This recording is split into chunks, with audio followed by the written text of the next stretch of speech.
Okay, welcome back. This video is gonna be about San Francisco. Yep. So we've been living in San Francisco now. If you've been following our channel at all, you know that we moved here about a year ago. Um, so we've been here for a year, and it's been a big adjustment from the Midwest, and we really loved it.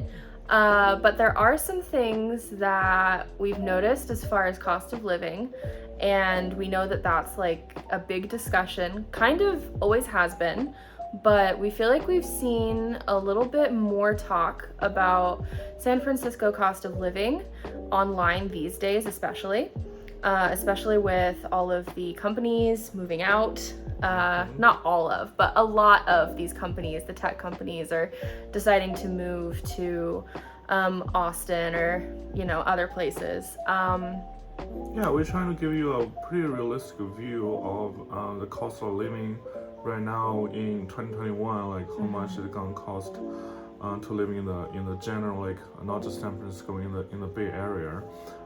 First of all, we're trying to tell you the difference between them, because before I moved here, I don't know the difference between Bay Area and San Francisco. So the city of San Francisco actually doesn't cover that much land space. It's sort of a very closely packed population situated on a couple of mountains that are on a peninsula right in between the San Francisco Bay and the Pacific Ocean. So we have water on three sides and a little peninsula panhandle that we have to either access South Bay from that peninsula, or we have to cross bridges into the East Bay or the North Bay. So when people reference the Bay Area, they're not referencing just San Francisco. They're talking about communities and cities that are to the north, to the south, and to the east and west edges of that bay that is on the east side of the city of San Francisco. Everybody, all 800,000 of us, are all packed on top of each other. It's true. If you're driving into the city from the Silicon Valley area just south of us, and you're coming up on the mountains, and you get a view at night of the city of San Francisco coming in from the south, our houses look like little Legos all stacked up on top of each other all across the hills. So it's a very densely populated city. Even though its size really, population wise, is not that big. It feels a lot bigger because it's such a small area. I'll dive right into the topic about the number one expenses you're probably gonna have to spend is rent, or if you're lucky enough you can afford a mortgage, is your mortgage. But for renting, we came here in the middle of the pandemic. The rent actually got a discount.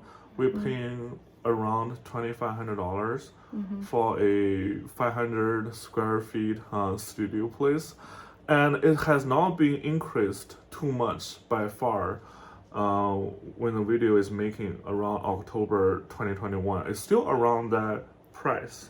Yeah. I'm thinking it's probably gonna go up much higher after this pandemic is over, but at this point, who knows when it's gonna over. So that's probably your biggest expense.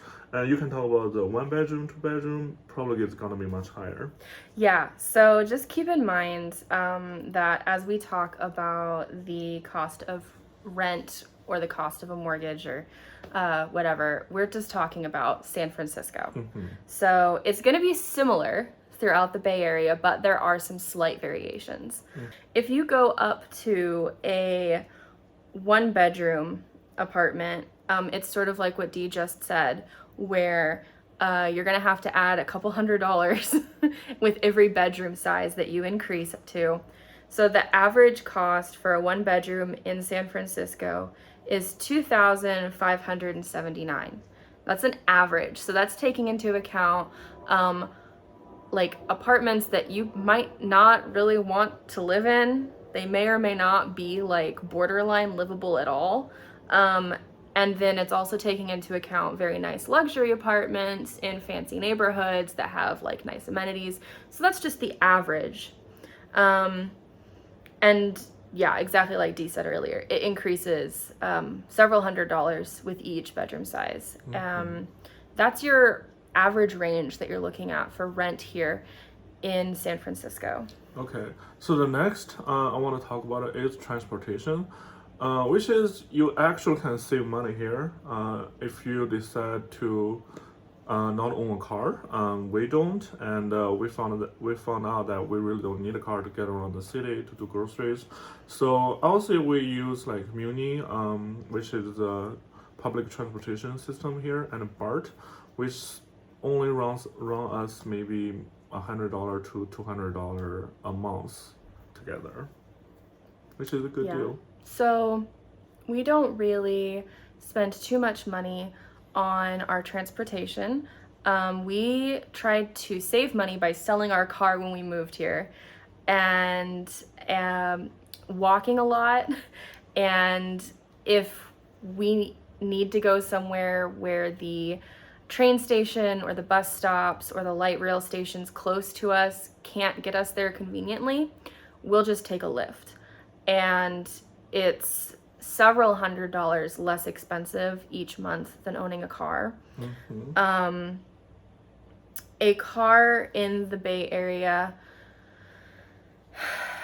depending on the insurance packages that you get or how much you drive it, so like how often you have to take it in for repairs or how much gas you're going to be spending, it could run you anywhere from like 300 something a month up to like 700 a month. But it's probably not going to be too far below 300 something a month that you have to tack back on to everything.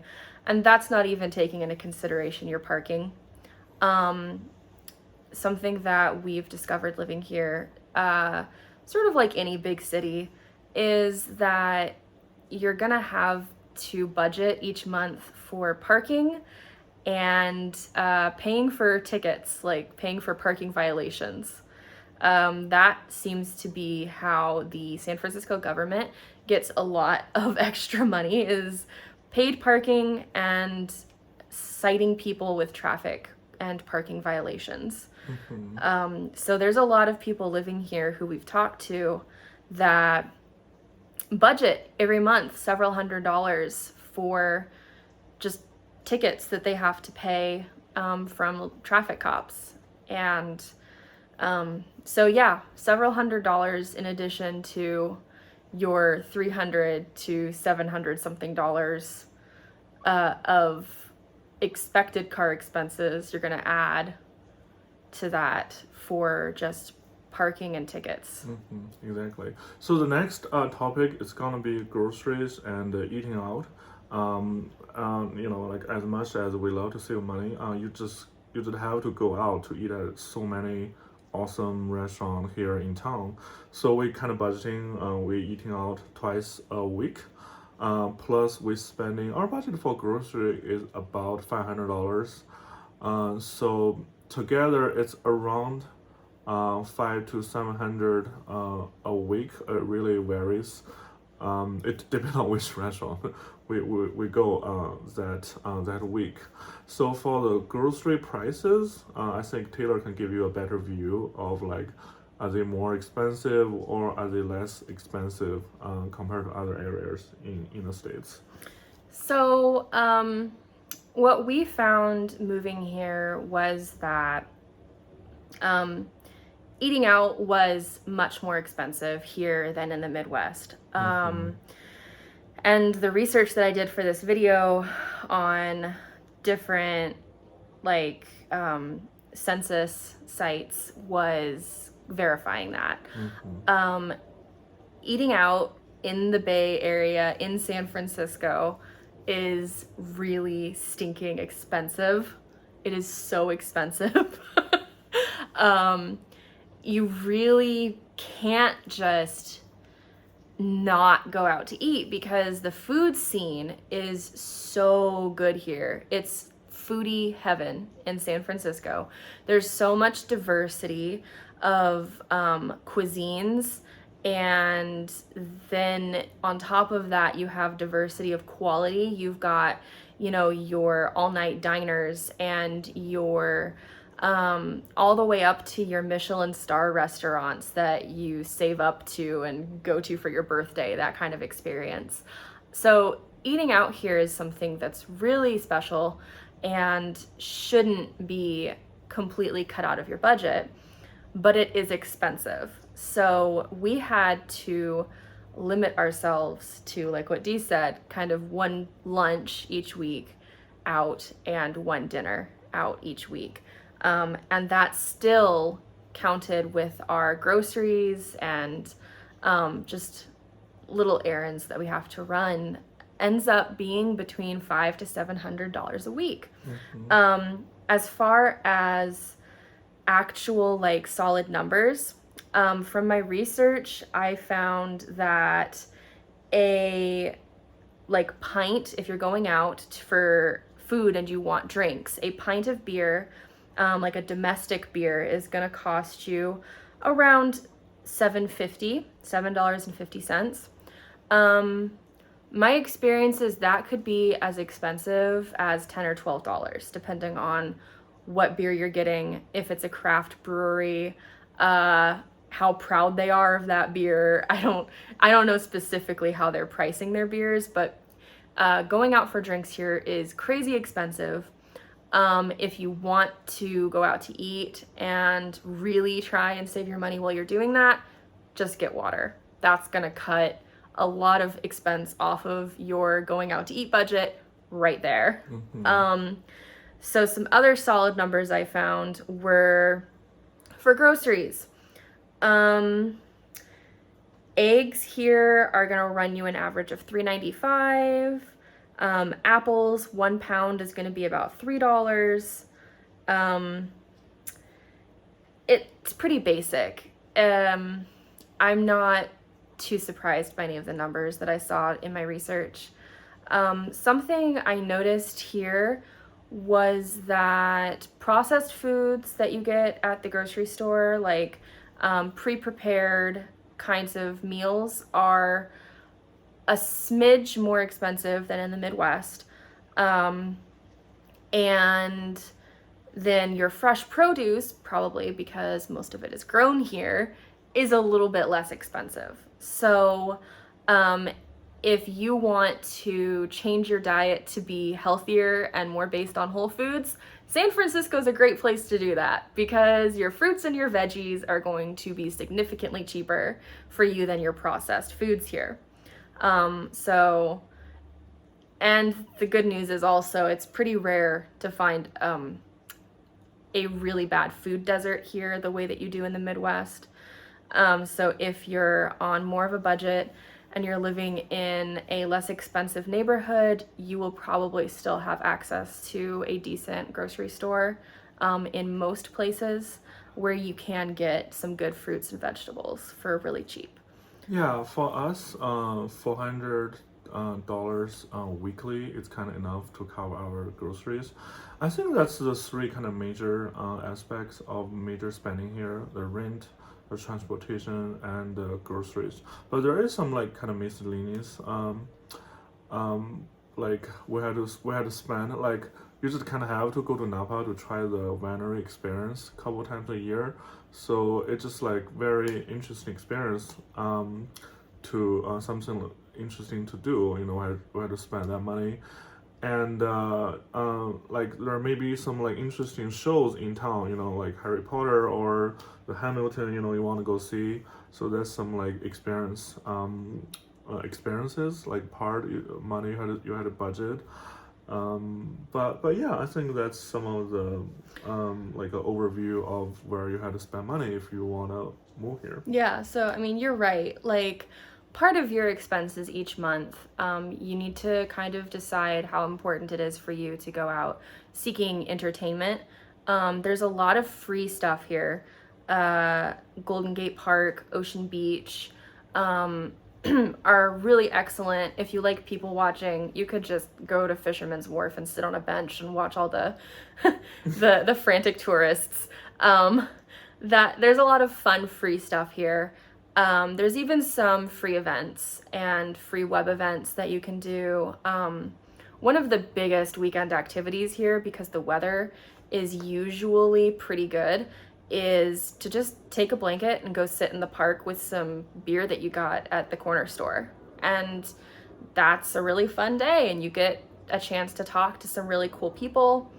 But like what you said, Dee, it really can add up if your idea of really fun entertainment is going to Napa Valley and going to a winery on the weekends, and then on Friday night catching a theater show like Hamilton or Harry Potter and the Cursed Child or something like that, or even the symphony here, which are all excellent experiences. And San Francisco has so much art and culture. It's worth doing at least occasionally, but you definitely have to budget for it because it's not cheap.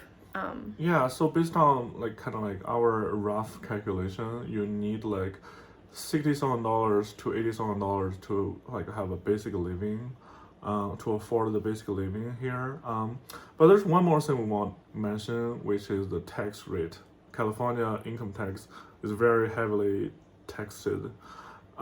So if a job offers you $70,000 a year, let you move here to the city to work, you might want to reconsider because the tax rate is about 30%, which if you want to live comfortably, you might want need a job pay you over 100,000 so you can make a decent living here.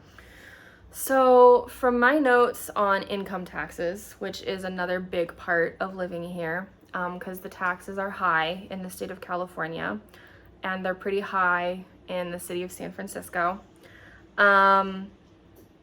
So San Francisco's income tax isn't the worst. It is 1.5% of your earned income. But then you add that on to your state tax for California.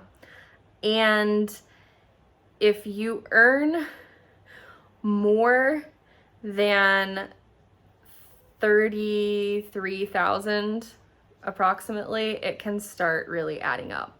So as we've kind of gone through the expenses here and dimensioned based on all of that, to live here really comfortably, like where you can still eat out once a week and go do things occasionally and afford your rent and afford transportation, you probably want to be making around $60,000 a year to not be too worried about paying those expenses. And if you make that much each year, it puts you in a tax bracket in the state of California where you're paying over 9% in your taxes each year, which on top of the tax bracket for your federal taxes can start stacking up. So if you have a job that will pay you over $70,000 or so dollars a year, and they're offering you to move to San Francisco for that job, might be worth it. Might be a really good experience to try moving here. If you're thinking of moving to San Francisco to be a paid intern at a museum, really do your research. It's expensive here. And while the taxes are a little lower in those lower income brackets, the other expenses add up. So yeah, we also we're not tax expert here, financial advisors. All the numbers is just something based on our research and observations. Yeah, I found the numbers on NerdWallet. So if you want to go double check me and get the exact numbers instead of my averages that I've been giving you, go to NerdWallet. We're not tax experts. Go talk to a tax person. But this is just to give you kind of a rough idea and to talk about our experience so far. Something else that is worth talking about is the property value in San Francisco. That's been a really heated debate going on in this city, is how expensive it is to buy property here. Yeah, I feel like that even worth like a video alone. Yeah. Yeah. It's kind of at a point where you could be earning six figures and have your pick of any property anywhere else in the country, including some of the boroughs in New York. And if you're in San Francisco, it's not going to get you much of anything at all. It's kind of reached a boiling point. A lot of people are looking at moving out of the Bay Area just because of the housing prices. They think it's going to be too hard for them to buy a house. Now, that being said, I think it becomes more of an issue if you're looking at having kids or if you have kids, especially more than one kid. So if you have one child and it's you and your spouse and you're both earning really nice incomes, you could probably find something here. But if you want a bigger family, or if your parents are going to have to move here with you, you've got multiple dependents, you and your spouse maybe aren't earning the cushiest income, it's going to be a struggle. And it's a struggle in combination because of the high property value and the combined income taxes where you need a high income to earn a decent living and buy a good house here, but having that income puts you in higher tax brackets for the state of California and the federal government. So it's just a complicated issue that I don't think has an easy solution, but is something that you need to consider if you're thinking about moving here. Yeah, let's add on a positive note here. The city itself it's beautiful, it's mythical, it's very foggy. We are really enjoying living here. Yeah. So, positive note from me is just the culture and the scenery. So, some of the Northern California beaches are the best, most beautiful beaches you'll probably ever see in your life. They're this beautiful combination of fog and mountains that go right into this beautiful blue water, and just lots of really cool succulent plants growing right on the seashore, and neat rock formations and magical weather. And then the museums here are some of the best that I've ever been to, and I've been to a few. Both of us being artists in our former life back in Indiana really means that we love museums. So every city that we go to visit, we try to go to the museums, and the museums here are really impressive. The De Young, it was probably my favorite that I've been to here so far. And then the botanical gardens. The fact that the weather here is so good that you can grow all these plants from all around the world just right outside is so cool. Yeah, we'll make more videos about our experiences, restaurant and coffee shops worth to try. But for today, if you please like this video, if you think it's useful, you can comment below like how much it costs to live in your city, and consider subscribe to our channel if you like us. Yeah, I hope that this little overview of San Francisco's cost of living was useful for you. And yeah, if you liked it, give us a thumbs up. And if you thought it was really useful for you personally, or if you think that our videos are interesting, go ahead and subscribe. And See you next time. see you next time.